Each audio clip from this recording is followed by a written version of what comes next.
I'm Kathy Robbins, Senior Historical Reviewer for Romantic Times Magazine. Fortunate enough to be here today with mega writing star Barbara Taylor Bradford. Hello, Barbara. Kathy. Oh, it's so good nice to see you again. Yes. I think when I interviewed you, it was your third book. My third book was To Be the Best. And That's a long time ago. It was a long time ago. Yes. And I have never forgotten Emma, ever. I know. In truth, because she was such a remarkable woman. Do you think that when you created her, you were creating someone for women to want to be like, to feel that they could assert themselves? You know, it's funny because when I created Emma, I simply decided that I wanted to create a woman who was a strong woman who could go out and, in a sense, if we can put it this way, conquer the world. At the time that I was writing A Woman of Substance, which was in the mid-70s, it came out in 1979 in hardcover, I didn't have the kind of book I wanted to read.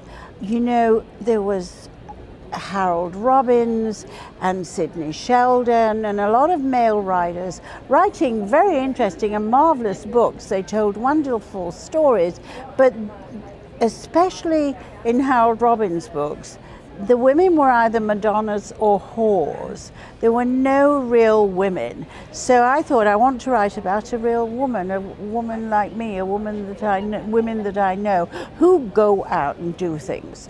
I didn't think I was sending a message. Well, I have to tell you that we called that book an under the hairdryer book.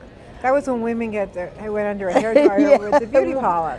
And women would pass that book from one to another because they'd go every week to get their hair done. Oh, that's a and so it was wonderful passed story. under the hairdryer. Yeah. So women just took to that, took to Emma and all her triumphs and tragedies like ducks to water.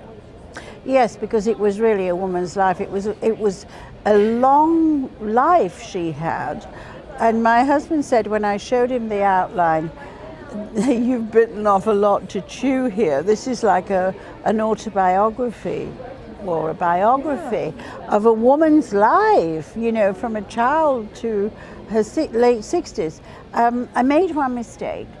The second book in the series, and it was my third novel, she was in it, Hold the Dream, but I killed her off in that book. Yeah. And then was sort of said, what have I done?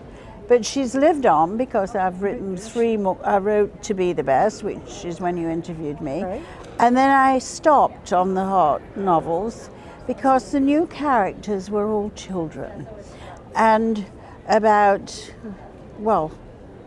came out in 79, 80, in the mid-80s, To Be the Best. And I waited until 2000, 12 years, to write another Emma Hart book, and it was because all the children in To Be the Best had grown up. Enough to have their own stories, yes. Now, I was fascinated with Being Elizabeth, where you kind of took Jane Austen and gave her a new twist. Oh, well, I didn't know that I'd done that, but what that book was part of a series called The Ravenscar Dynasty, which was about Edward IV, but I made it a modern book. And then continuing with his grandson, Henry VIII, and Elizabeth I was Being Elizabeth.